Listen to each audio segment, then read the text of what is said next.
Hello, I'm Bob Listenbee, Administrator of the Office of Juvenile Justice and Delinquency Prevention.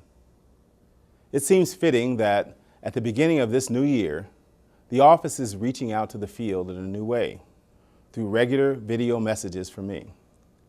It is my hope that this will be a more personal and direct way to keep you updated on my thoughts and priorities, as well as recent developments and plans ahead at our office. I have a great deal to share with you. As many of you know, January was National Mentoring Month. A consistent relationship with one caring adult can make a world of difference in a child's self-esteem, relationships with parents and peers, and performance in school. It also reduces the likelihood of substance abuse and violent behavior. These positive outcomes decrease the risk of children entering the juvenile justice system. In January, I participated in a panel discussion at the National Mentoring Summit on the many risk factors that predispose children to enter the system and how to mitigate these risk factors. We know that harsh and exclusionary discipline practices in schools send children needlessly into our juvenile justice system.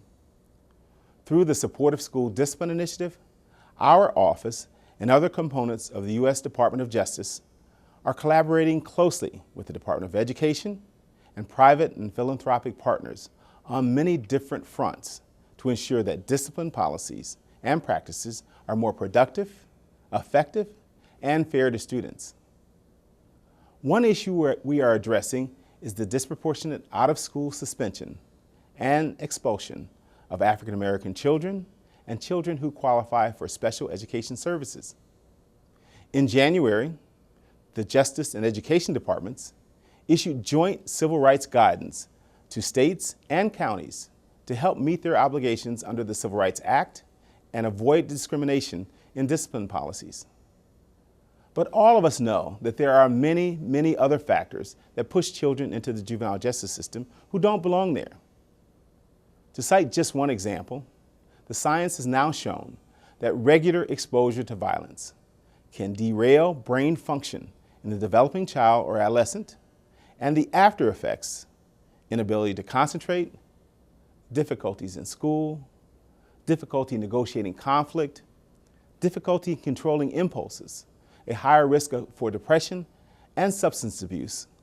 All of these are like a tidal wave of negative consequences that put children at higher risk of antisocial behavior. The vast majority of children in our juvenile justice system have previous history of exposure to violence and trauma. Children who have been exposed to violence and trauma can heal and thrive if we identify them early and give them specialized services, evidence-based treatment, and proper care and support. We need to intervene early before they reach the doorstep of the juvenile justice system. If this public health problem is not addressed, it almost certainly becomes a public safety problem. That's why the Office of Juvenile Justice and Delinquency Prevention is collaborating on a number of projects with the Administration for Children and Families, the Substance Abuse and Mental Health Services Administration, and the Center for Disease Control and Prevention, and why I feel it was so important to participate just a few days ago in a CDC Grand Rounds public health session on preventing youth violence. It is also why the Attorney General launched the Defending Childhood Initiative in 2010 and appointed a task force on children exposed to violence to study this problem. As co-chair of that task force, I learned that tribal children have exceptional unmet needs for services and supports to prevent and respond to violence. In January, our office organized the second of 4 hearings across the nation by an advisory committee of experts to gather information on children's exposure to violence in Indian country, and the task force is scheduled to make recommendations to the Attorney General in the fall. These are just a few highlights of our work in January and February 2014. Thank you for listening.